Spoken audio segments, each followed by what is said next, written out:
সেই অভিজ্ঞতা একে অপরকে শেয়ার করবে, একে অপরের সঙ্গে ভাগাভাগি করে নেবে। এজন্য আল-আমিন মিশন পশ্চিমবঙ্গের একটি বড় শিক্ষা আন্দোলন, যার হাত ধরে এর পথ চলা শুরু হয়েছিল, তিনি আসবেন এবং তার অভিজ্ঞতাকে আমাদের সঙ্গে একটু ভাগ করে নেবেন, আমরা তা থেকে উপকৃত হব।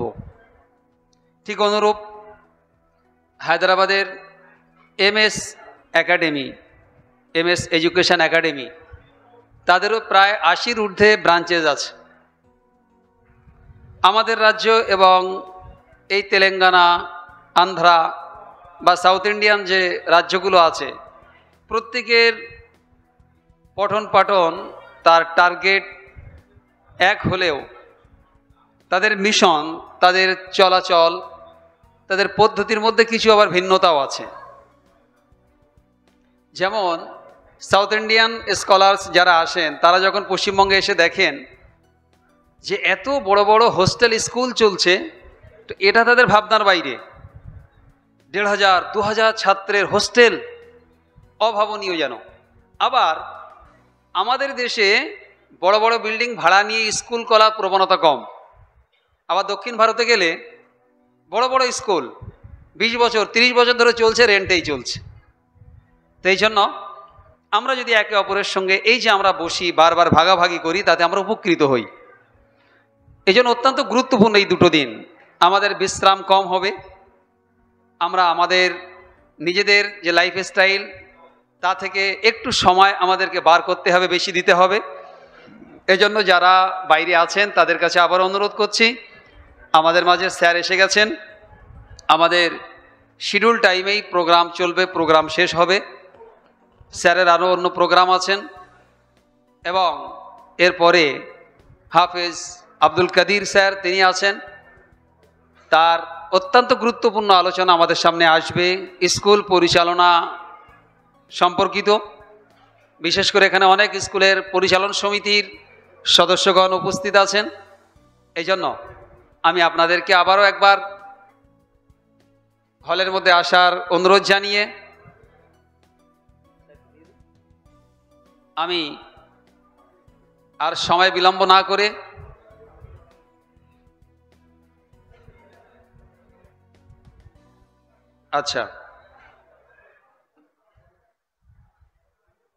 আমি আপনাদের মাঝে আর স্যারের মাঝে আমি সময় নষ্ট করতে চাই না। জাস্ট স্যার এসছেন, 2 মিনিট তিনি সকলের সঙ্গে কুশল বিনিময় করে স্টেজে আসবেন। তো আমি তার মাঝে আল্লামা ইকবাল আলাইহির রহমার একটা কবিতা, আল্লামা ইকবালের পুরো কাব্যগ্রন্থ কুল্লিয়াতে ইকবাল যদি পড়া যায়, তো সেখানে তিনি সবথেকে প্রধান যে বিষয়টিকে তিনি সেখানে আলোচনা করা, উল্লেখ করা, তুলে ধরার চেষ্টা করেছেন, সেটা হলো খুদি। খুদি বলতে আত্মসম্মান, আত্মবিশ্বাস, আত্মমর্যাদা, নিজের দায়িত্ব, ফালসাফায়ে খুদি বলা হয়। তো সেই ফালসাফায়ে খুদির ওপরে, অর্থাৎ আত্মবিশ্বাস, আত্মমর্যাদা কি করে পাওয়া যায়, তার উপরে একটা কবিতা। সেই কবিতার কয়েকটি লাইন আমি আপনাদের সামনে উপস্থাপন করে বিদায় নেব। ততক্ষণে স্যার একটু সকলের সঙ্গে কুশল বিনিময় করে স্টেজে চলে আসবেন আশা রাখি। আল্লামা ইকবাল এই কবিতার মধ্যে তিনি অত্যন্ত ভাবগম্ভীরভাবে মানুষের আভ্যন্তরীণ যে খুদি, অর্থাৎ তার আত্মবিশ্বাস, আবার সেটা কখনো অহংকারে পরিণত হয়, সেটার বিষয়ে তিনি বলছেন, জব ইশক সিখাতা হ্যায় আদাবে খুদাগাহি, খুলতে हैं गुलामों पर असरारे शहनशाही। जब इश्क सिखाता है आदाब खुदागाही, जब इश्क सिखाता है आदाब खुदागाही, खुलते हैं गुलामों पर असरार शहनशाही। अत्तार हो रूमी हो राजी हो गजाली हो, अत्तार हो रूमी हो, राजी हो गजाली हो, कुछ हाथ नहीं आता बेआहे सहरगाही, कुछ हाथ नहीं आता बेआहे सहरगाही। न उम्मीद न हो उनसे, न उम्मीद न हो उनसे, आए रहबर फरजाना, कम कोश तो है लेकिन बेज़ौक़ नहीं राही, कम कोश तो है लेकिन बेज़ौक़ नहीं राही। आए तायर लाहूती, आए तायर लाहूती, उस रिज़्क़ से मौत अच्छी जिस रिज़्क़ से आती हो, परवाज़ में कोताही जिस रिज़्क़ से आती हो, परवाज़ में कोताही। दाराओ सिकंदर से ओ मर्द फ़कीरौला, दाराओ सिकंदर से ओ मर्द फ़कीरौला, हो जिसकी फ़कीरी में बूए असदुल्लाही, हो जिसकी फ़कीरी में बूए असदुल्लाही। आईने जवा मर्दा, आईने जवा मर्दा, हक गोइयो बेबाकी, अल्लाह के शेरू को आती नहीं रूबाही, जब इश्क सिखाता है आदाब खुदागाही, खुलते हैं गुलामों पर असरार शहनशाही।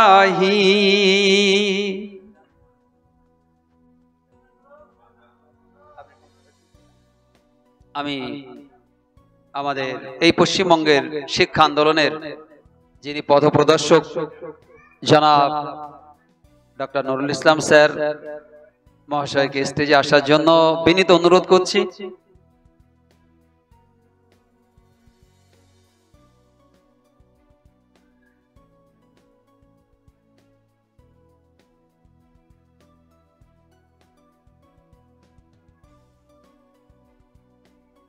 এখনো যারা আমরা বাইরে আছি, আমরা আর কাল বিলম্ব না করে হলের মধ্যে চলে আসি।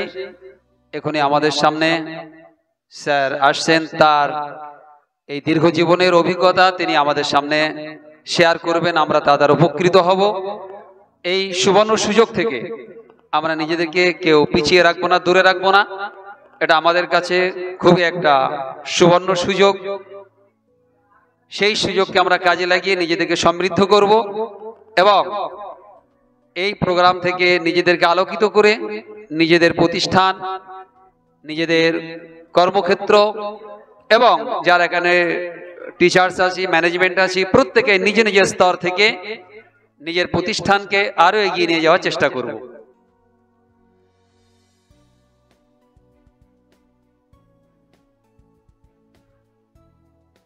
আমাদের যারা এখানে স্বেচ্ছাসেবী ভাইরা আছেন, আমি তাদের কাছে অনুরোধ করছি, আপনারা যদি আমাদের যে সমস্ত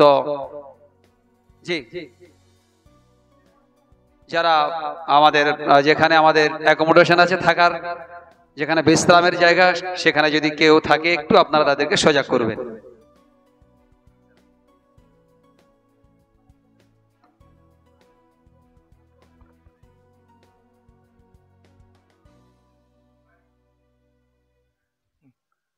বিসমিল্লাহির রহমানির রহিম।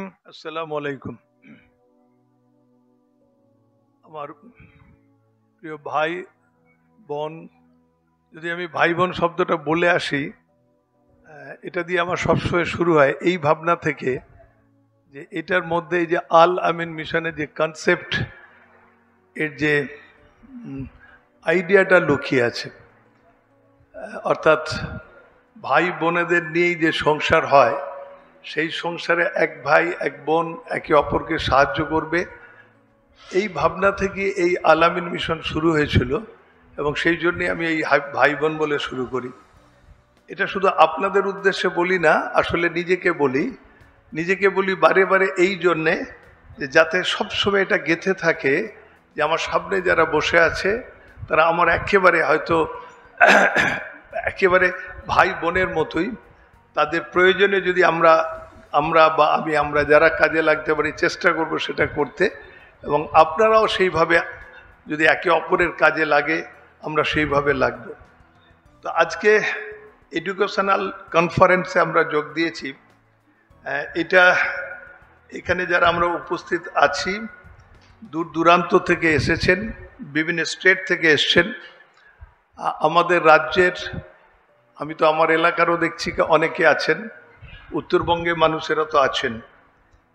আমার নিজের ধারণা, আমার অভিজ্ঞতা থেকে বলছি, আমরা কেউ খুব বুঝে সুঝে একেবারে ভিতরে টানে এসেছি, কেউ কৌতূহল বশতে এসেছি, কেউ নতুন নতুন মানুষের সঙ্গে দেখা সাক্ষাৎ হবে, আলাপ পরিচয় হবে সেজন্য এসেছি। নানান জনের নানান ভাবনা, এই ভাবনাগুলো আমাদের কাছে আসে। কিন্তু আমরা একেবারে ছোট থেকে যখন বড় হয়েছি, যেমন আমরা যে স্কুলগুলো চালাই, যে মিশনগুলো চালাচ্ছি, সেই মিশনে যে বাচ্চাগুলো আছে, সেই বাচ্চাগুলো যেমন যেমন পরিবেশে থাকছে সে তেমন কিন্তু হবে।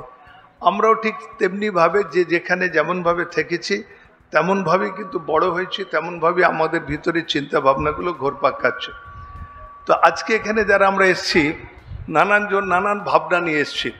আমার নিজের একটা বিশ্বাস যে এই যারা আমরা এখানে কথা শুনবো, এই দুদিনের কনফারেন্সে আমরা থাকবো, আমরা যদি খাস নিয়ত থেকে অন্তর থেকে এই কথাগুলো শোনার চেষ্টা করি, বোঝার চেষ্টা করি, তাহলে দেখা যাবে যে আমরা যখন এসেছিলাম এখানে আর যখন আমরা এটা ছেড়ে যাব, দুটো আমরা কিন্তু এক থাকবো না, দুটো আমি কিন্তু এক থাকবো না। এটা আমার নিজের বিশ্বাস। কারণ প্রতিনিয়ত কিন্তু আমরা নিজেদেরকে আপডেট করছি। এখন তো মোবাইলে বুঝি লেটেস্ট ভার্সান নিয়ে আমরা কাজ করি, যে লেটেস্ট ভার্সান চাই। তো আমাদেরও ভার্সান চেঞ্জ হয়ে যায়, লেটেস্ট ভার্সান, চিন্তা ভাবনার জগতে পরিবর্তন আসে। আজকে আমি মনে করি আমার একটা এই কাজ করতে করতে একটা গভীর বিশ্বাস, সেই বিশ্বাস থেকে আমি কখনই সরিনি। সেটা হচ্ছে এটাই যে আল্লাহ পাক তার যে সৃষ্টি জগৎ, সেই সৃষ্টি জগতে সেরা সৃষ্টি মানুষকে করেছেন। আমরা সবাই সেটা বুঝি, আশরাফুল মখলুকাত। এবং এই প্রত্যেকটা মানুষ কিন্তু স্পেশাল, প্রত্যেকে স্পেশালি মেড, এবং প্রত্যেকের পেছনে আল্লাহ পাকের একটা পারপাস আছে। আমরা কেউ এই পারপাসটা বুঝতে পারি, কেউ বুঝতে পারি না। কেউ বুঝে জীবনে চলার পথে চলতে শুরু করি, কেউ না বুঝে হাঁটতে শুরু করে দিয়েছে। কিন্তু যাদেরকে আল্লাহ সুযোগ করে দিয়েছেন একটু বোঝার যে আমরা কেন এই পৃথিবীতে এসেছি, কে আমি, আল্লাহ আমাকে কেন সৃষ্টি করেছেন, এই প্রশ্নের উত্তর যদি কেউ আমরা একটু বুঝতে পারি, তাহলে আমার মনে হয় যে সে যে অনন্য, সে যে এক্সেলেন্ট, তার সঙ্গে যে কারুর কম্পেয়ার করা যায় না, সে সেটা উপলব্ধি করবে। এবং যেদিন সে উপলব্ধি করতে পারবে, আমার নিজের বিশ্বাস থেকে বলেছি, এটা আমার উপলব্ধি, সে সারাক্ষণ তার ভিতর থেকে কিন্তু আল্লাহর শুকরিয়া আদায় করতে থাকবে। আল্লাহর কাছে যা পেয়েছে তার জন্য শুধু শুকরিয়া, সারাক্ষণ, শুধু হাত তুলে না, মুখ দিয়ে না, একদম ভিতর থেকে তার শুকরিয়া বেরোতে থাকবে। আর সে কখনো নিজেকে কারুর সঙ্গে কম্পেয়ার করবে না। কম্পেয়ার করে মনে মনে সে কষ্ট পাবে না, দুঃখ পাবে না, হতাশ হবে না, বিরক্ত হবে না, রাগ করবে না। কারণ সে মনে করবে আল্লাহ রাব্বুল আলামিন আমাকে পাঠিয়েছেন, তার দেওয়া কাজ নিয়ে আমি পৃথিবীতে এসেছি, এবং সেই কাজটা আমি করছি তার জন্য করছি।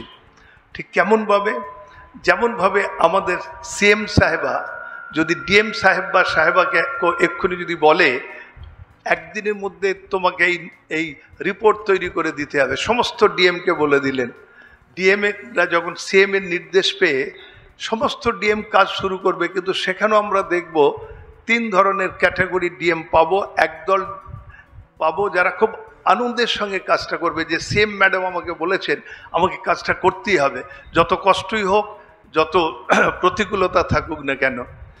একদল ডিএম থাকবেন যে ম্যাডাম বলেছেন কিছু করার নেই, করতে হবে, খুব বিরক্ত সহকারে করবে। আর একদল থাকবেন যেহেতু চাকরি করছে আমাকে তো কাজটা করতেই হবে, করে উপায় নেই, যতটা পারেন তার মতো করে করবেন। সিএম সাহেবের কাছে যখন রিপোর্টটা যাবে তিনি কাউকে কিচ্ছু বলবেন না, কিন্তু তিনি রিপোর্ট দেখে বুঝতে পারবেন কে ভালোবেসে করেছেন, কে যত্ন নিয়ে করেছেন, আর কে ফাঁকি দিয়েছেন। রিপোর্ট দেখলে কিন্তু বুঝতে পারবেন। এটা আমার নিজের ফিলিংস থেকে বলছি। সেই জায়গা থেকে যদি আমরা ভাবতে পারি যে মহান আল্লাহ রাব্বুল আলামিন আমাদের প্রত্যেকে এই পৃথিবীতে পাঠিয়েছেন, ওরকম একটা কাজ দিয়ে পাঠিয়েছেন, এবং সেই কাজটা যদি আল্লাহকে ভালোবেসে তার কাছ থেকে এই কাজটা পেয়েছি, এটা যদি আমার আনন্দে অন্তরটা ভরে থাকে, আর সেই আনন্দ থেকে, সেই কৃতজ্ঞতা থেকে যদি কাজটা করতে থাকি, তাহলে সেই কাজের কোয়ালিটি অন্যরকম হবে। এটা আমার নিজের কাজ করতে করতে সেই অভিজ্ঞতা হয়েছে। এবং সবসময় চাইতে হয় না, যারা ডিএম সাহেবরা কাজ করছেন তাদেরকে চাইতে হয় না। দেখা যাবে যে ম্যাডাম যখন প্রমোশন দেবেন বা তাকে কোনো জায়গায় ট্রান্সফার করবেন, দেখা যাবে তার পছন্দের জেলাগুলোতে তার একেবারে খাস মানুষদেরই কিন্তু ডিস্ট্রিক্ট ম্যাজিস্ট্রেট করে বসান।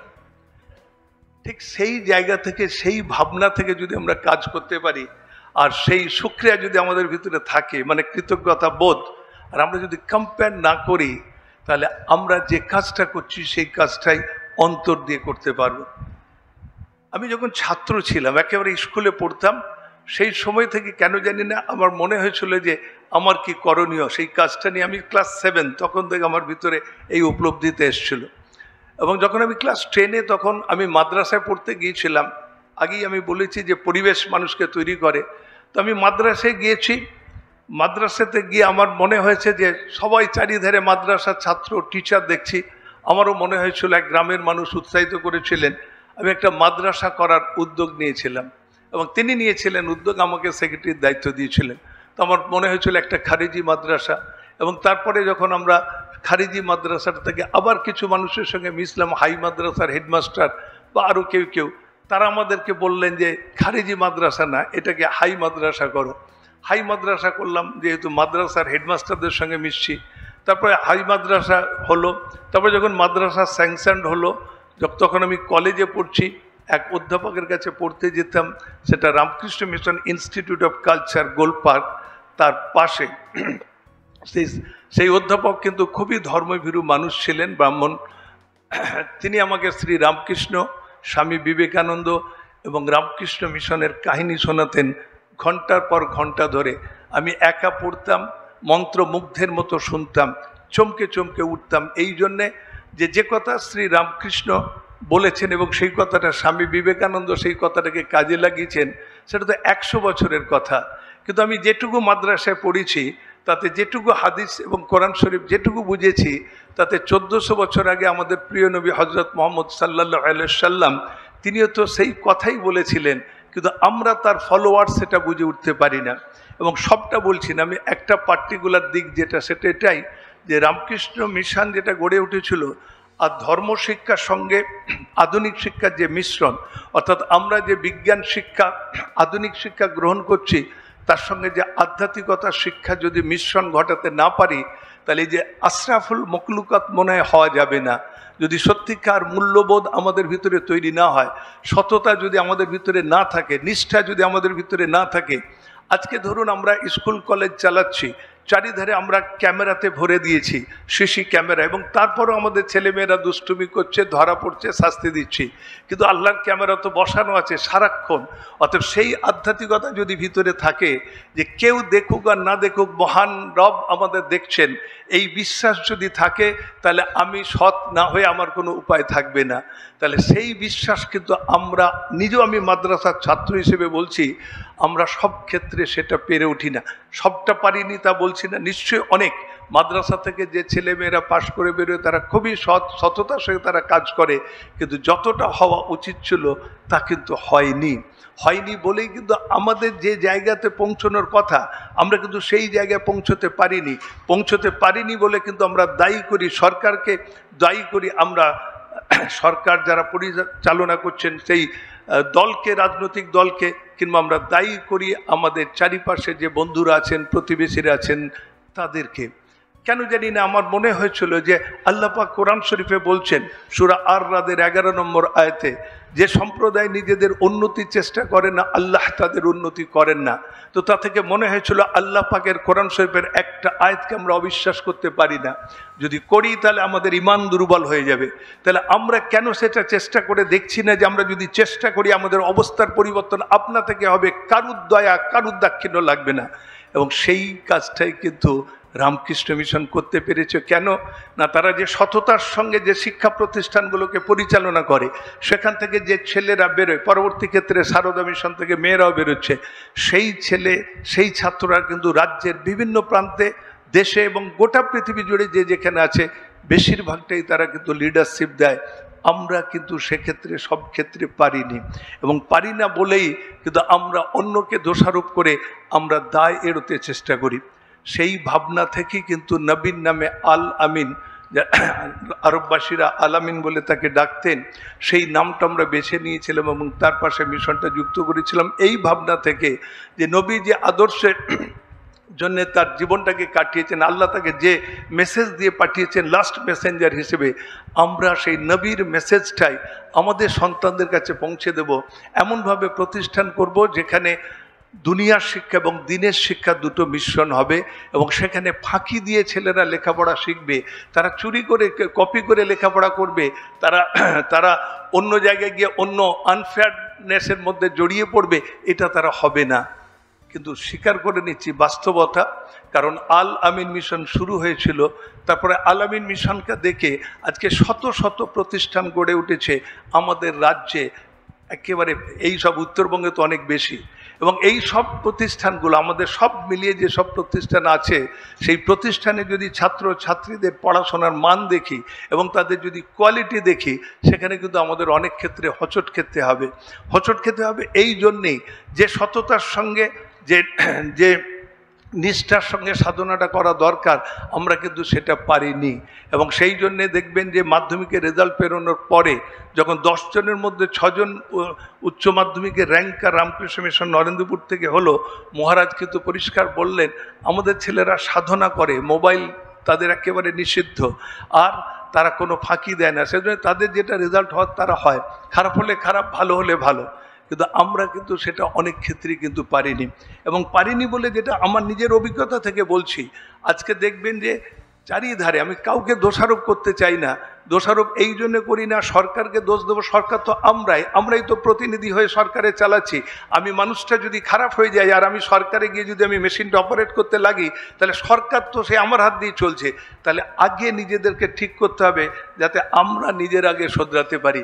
এবং সেই ক্ষেত্রে যেটা হয়, আমাদের মাথার ভিতরে পরিবেশ, আমি শুরুতে বলেছি পরিবেশ, আমাদের মাথাতে আছে শর্টকাটে নাম্বার বাড়াতে হবে। আমাদের এখন অনেক জায়গায় দেখবেন যে ভুরি ভুরি নাম্বার, মাধ্যমিকে উচ্চ মাধ্যমিকের নাম্বার, কিন্তু যখন আমরা অ্যাডমিশন টেস্ট নিই তাতে কিন্তু দেখি যে সেই টেস্টে কিন্তু সেই নাম্বারের রিফ্লেকশন নেই। কম্পিটিটিভ পরীক্ষাতে কিন্তু তারা ধরা পড়ে যায় যে তাদের পড়াশোনা ঠিক মতো হয়নি। কারণ আমরা এটা জানি, গোটা আজকে আমাদের রাজ্যে বললে নয়, দেশে না গোটা পৃথিবী জুড়ে এখন আর মাধ্যমিক উচ্চ মাধ্যমিক লেভেলের মার্কশিট বড় বড় মাল্টি ন্যাশনাল কোম্পানি বলি, যেসব এখন বড় বড় ইন্টারন্যাশনাল বিজনেস হাউস, কেউ কিন্তু আর মার্কশিট দেখে না, এখন তারা কিন্তু স্কিল দেখে, কোয়ালিটি দেখে, যে সে কতটা জেনেছে কতটা বুঝেছে। এবং সেই জায়গায় গেলে, এবং আমাদের রাজ্য এবং দেশেও যদি দেখি, সে প্রাইমারি টিচার থেকে শুরু করে সরকারি চাকরি, মেডিকেল, ইঞ্জিনিয়ারিং, সব জায়গায় যেখানেই যাই না কেন, সেইখানেই কিন্তু দেখব যে আমরা সব জায়গাতে এন্ট্রেন্স আছে, অথবা সেই এন্ট্রেন্সের জায়গাটাতে কিন্তু আমরা যেতে পারিনি।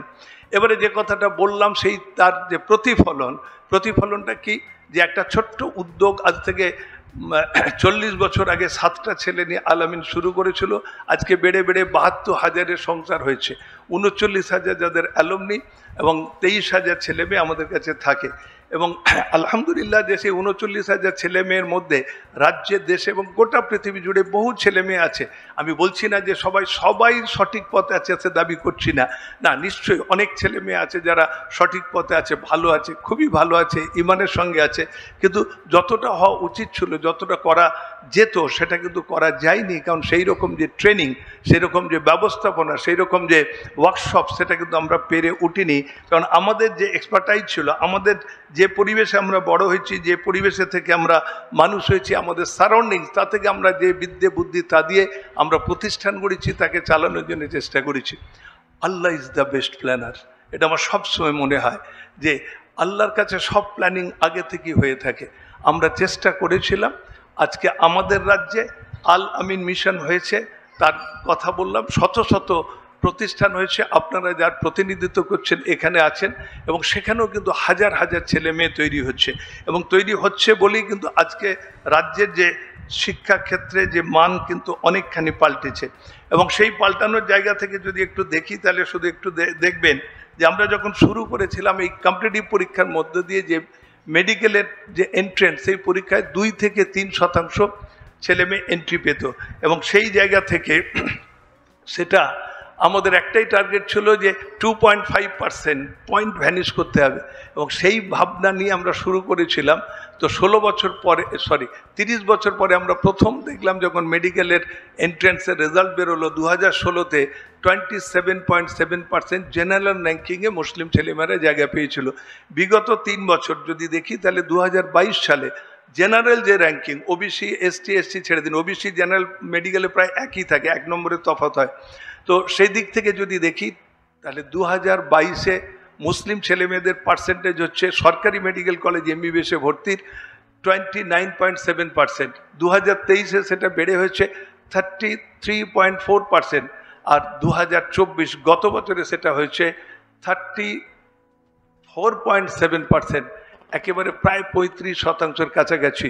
তাহলে আল্লাহ পাক কোরআন শরীফে যে আয়াতে তিনি যে ওয়াদা করেছেন, একটা কমিউনিটি সেটা চেষ্টা করে, কারুর দয়া না, কারুর দাক্ষিণে না, একেবারে এই রাজ্যে সরকারি মেডিকেল কলেজ যেটা একটা সিটের দাম 1 কোটি টাকা, সেই সিটে কিন্তু 35% নিজেদের যোগ্যতা পেয়েছে, সবাই মিলে, সব আলামিন একা করেছে তা বলছি না, এই যারা বসে আছেন সবার প্রচেষ্টায় কিন্তু হয়েছে।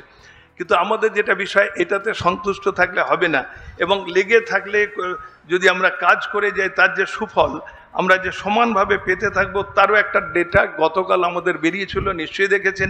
তবু আমি মনে করিয়ে দিয়ে বোঝানোর জন্য বলি, যে বছর সবচেয়ে সহজ, বেশি মার্কস হয়েছে সেটা গত বছর, তাতে আমাদের 50,000-এর মধ্যে র্যাঙ্ক আছে 431 জন। তার সবচেয়ে কঠিন পরীক্ষা হয়েছে এবছর, তাতে কিন্তু 52,000-এর মধ্যে আছে 474 জন, গতবারে 431, এবারে 474। আর তার থেকে দুটোর মাঝামাঝি পরীক্ষা হয়েছিল যে বছর, 49,000-এর মধ্যে 502 জন। তাহলে এই কঠিন পরীক্ষা কি, সহজ পরীক্ষা কি, মাঝামাঝিতে তফাৎ কিন্তু রেজাল্টে হয়নি, সেটা কিন্তু এসছে। অতএব আমরা যদি চেষ্টা করি সেটা হবে। এবারে যেটা বিষয়, যে আজকের এই যে educational conference, Allah is the best planner বললাম, যে সেই জায়গা থেকে আমার নিজের এই কাজ করতে করতে এটা বেশি করে মনে হয় যেন উপর থেকে আল্লাহ সব কিছু সাজিয়ে রেখেছেন। আমরা বাংলাতে শুরু করেছিলাম একটা নিয়ত নিয়ে, এবং সেই জায়গায় ডক্টর মোস্তাক রাশিদি সাহেব তিনি শুরু করলেন, এবং সেখানে Millat foundation for educational research and development, MFERDর মাধ্যমে যে এই ওয়ার্কশপ হচ্ছে সারা দেশ জুড়ে, যত স্কুল আছে সেখানে যে সব ছেলেমেয়েরা পড়াশোনা করছে তাদেরকে যাতে ইন্টারন্যাশনাল লেভেলে ট্রেনিং দেওয়া যায়। যে টিচাররা তাদেরকে পড়াচ্ছেন, তাদের যদি ট্রেনিং না হয়, তারা যদি নিজেরা না বোঝেন, তারা যদি নিজেরা না শেখেন, তাহলে সেই ছেলে মেয়েগুলো কিন্তু নষ্ট হয়ে যাবে। অথবা সেই টিচারদের ট্রেনিংয়ের ব্যবস্থা, ঠিক একইভাবে টিচারদেরকে যারা পরিচালনা করছেন, যে প্রিন্সিপালস, যা ইনচার্জ, যারা হেডমাস্টার, হেডমিস্ট্রেস, তাদের যদি ট্রেনিং না হয়, তাহলে তার টিচার আবার ঠিকমতো কাজ করতে পারবেন না। এবং সব মিলিয়ে যারা অর্গানাইজার, যারা এটার পরিচালনার সঙ্গে যুক্ত আছেন, সেই অর্গানাইজারদের যদি ট্রেনিং না হয়, তাহলে কিন্তু সেই প্রতিষ্ঠান ভালো চলবে না। এবং আল্লাহর প্ল্যানিংয়েই এই যে MFERD যে কাজটা শুরু করেছেন, আমরা যারা স্কুল বা এই আবাসিক প্রতিষ্ঠান শুরু করেছি, আল্লাহর তরফ থেকে যেন একটা রহমত স্বরূপ আমার এটা মনে হয়। এই যে ট্রেনিংগুলো হচ্ছে, এই যে ওয়ার্কশপ হচ্ছে, এর যে সুফল, শুধু বাংলার মানুষ পাবে না, গোটা দেশ পাবে, এবং আগামী দিনে ছোট্ট আকারে হলো পৃথিবীর মানুষ কিন্তু পাবে। কারণ আমরা এটা বিশ্বাস করি যে আমরা যদি সত্যিকার সৎ মানুষ হিসেবে যদি নিজেদেরকে প্রতিষ্ঠিত করতে পারি, আমাদের সন্তানদেরকে যদি প্রতিষ্ঠিত করতে পারি, তাহলে এই যে চারিধারে যে অশান্তি, যে অবিশ্বাস, এই যে বিদ্বেষ, এই যে নানান হিংসা যে বাতাবরণ আমরা দেখছি, সেটাকে আমরা যতই বলি না কেন ঠেলে সরাতে পারবো না।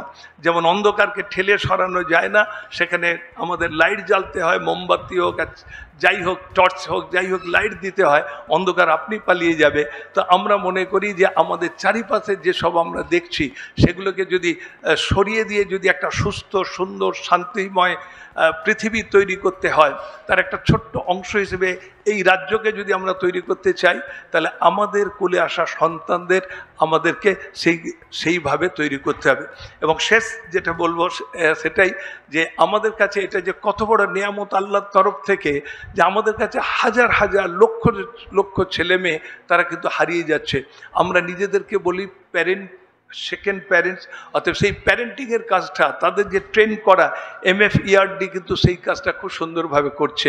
অতএব আমরা সবাই মিলে যদি এই কাজটা করতে পারি, তাহলে আমরা মনে করি যে আমরা সবাই মিলে এই ভালো কাজের অংশীদার হব। আল্লাহর প্ল্যানিংয়ে ছিল, হয়তো আমি জানি না, একটা সময় আমি পেয়ারলেস করতে গিয়েছিলাম, পেয়ারলেসের এজেন্ট হয়েছিলাম। এক অধ্যাপক আমাকে বুঝিয়েছিলেন, আমি এজেন্সি নিয়ে পেয়ারলেস করেছি। আমার যারা কাছের মানুষ তাদের আমি পেয়ারলেস সবাই পলিসি করে দিয়েছিলাম, 30% কমিশন। তো 30% কমিশন পেয়ে গেলাম। তারপর আমি যে মৌলানা সাহেবের কাছে তৈরি হয়েছিলাম, যার কাছে আমি পড়তে যেতাম, তাকে যখন গিয়ে বললাম, তিনি বললেন, হ্যাঁ নুরুল, করেছো কি সর্বনাশ, তুমি হারাম কাজ করছো, এটা তো একদম করা যাবে না। তখন আমার মাথায় ঢুকলো, সত্যি তো হারাম কাজ হয়ে গেছে। আমাকে প্রফেসর বুঝিয়েছিলেন, আমি সেটা বুঝেছি, মৌলানা সাহেব বুঝিয়ে দিলেন এটা হারাম। আমি গিয়ে বললাম যে আমি আর করব না।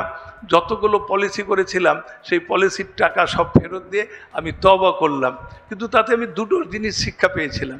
একটা শিক্ষা হচ্ছে এটাই যে আমি ছোটোবেলায় কিন্তু কথা বলতে পারতাম না, ভালো লজ্জা করতাম, পেছনে বসতাম।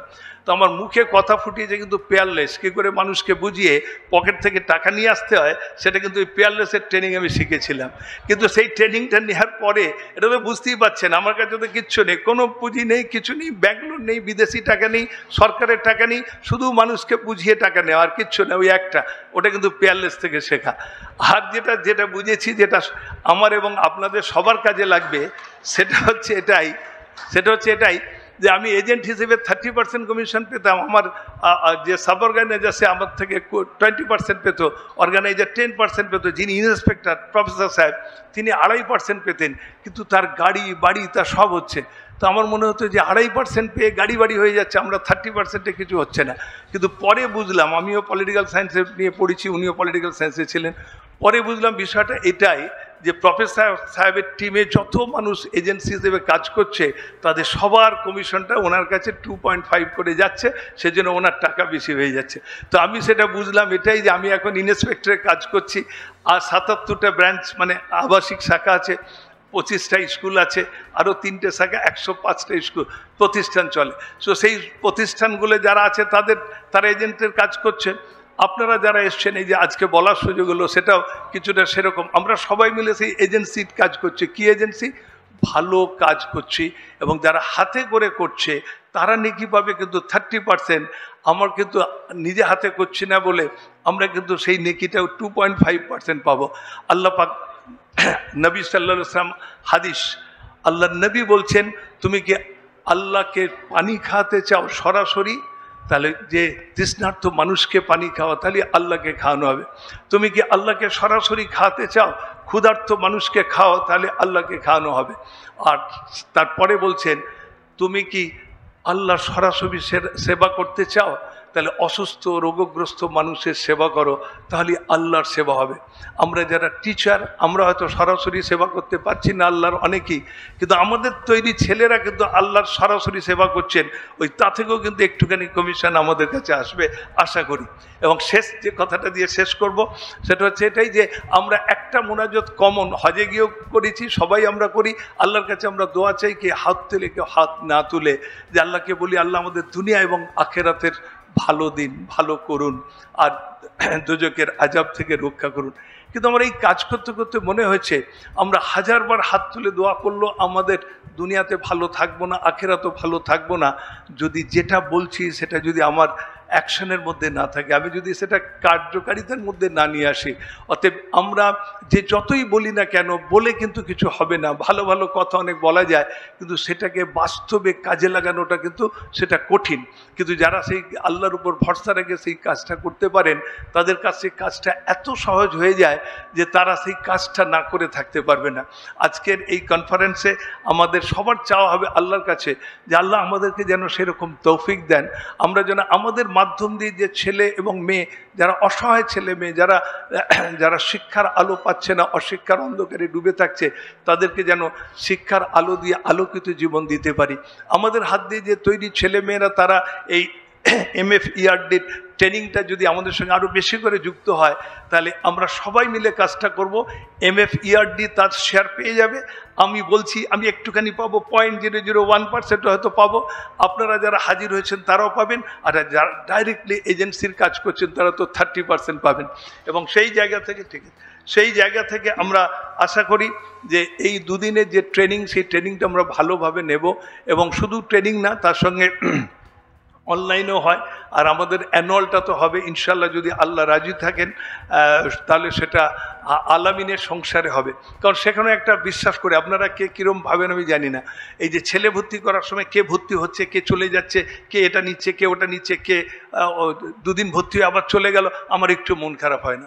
মন খারাপ হয় না এই জন্যে যে আমি মনে করি আল্লাহ তার রেজেক যেখানে ঠিক করে রেখেছে সে সেখানে খাবে। তো আমার এত ছটফটানির কি আছে, আমার কষ্ট পাওয়ার কিছু নেই। আলামিনে থাকলে সে খাবে, আলামিনে না থাকলে সে খাবে না। তো এর জন্য আমাদের যে কাজ, ওই CM-DMকে যেমন দিয়েছে, রব আমাকে যে কাজটা দিয়েছে আমি সেই কাজটা করছি। কে এখানে থাকবে, কে থাকলো না, তাতে যায় কি যায় আসে। সেজন্য এই বিশ্বাস আমরা রাখবো যে আল্লাহর প্ল্যানিং, আমাদের নিয়ত যদি পরিষ্কার থাকে, তাহলে আল্লাহর যে সহযোগিতা আমাদের সঙ্গে থাকবে, এবং আমাদের চিন্তা, আমাদের ভাবনা, আমাদের কাজ, আল্লাহ যদি আমাদের উপর রাজি হয়ে যান, তাহলে দেখা যাবে যে আল্লাহর চাওয়াটাই সেটা আমাদের মাধ্যম দিয়ে কিন্তু যাচ্ছে। এবং সেই জায়গা থেকে ইনশাল্লাহ আমরা আগামী অ্যানুয়াল যেটা হবে, মানে অল ইন্ডিয়া কনফারেন্স যেটা হবে, সেটা আমাদের নিয়ত করা আছে আলামিনে হবে। কোন ক্যাম্পাসটা হবে সেটা এখনও ডিক্লারেশন দিচ্ছি না, কিন্তু কোনো একটাতে হবে। এবং আল্লাহ যদি তৌফিক দেন, তাহলে আমরা সেখানে একসঙ্গে মিলিত হবো, আবার দেখা হবে। তবে এইটুকু বলবো যে আমরা অনেক ক্ষেত্রে অনেক রকম কাজ নিয়ে মেতে যাই, কিন্তু যে কাজটা আল্লাহ দিয়েছে যদি আমরা সেটা প্রত্যেকে বুঝতে পারি, সেই কাজটা আল্লাহর উপর ভরসা রেখে সেটা নিয়ে মেতে থাকা উচিত, একেবারে তার কাছে ফিরে যাওয়ার মুহূর্ত পর্যন্ত। আল্লাহ আমাদের সকলের নিয়তকে কবুল করুন, আমিন সুম্মা আমিন। আসসালামু আলাইকুম।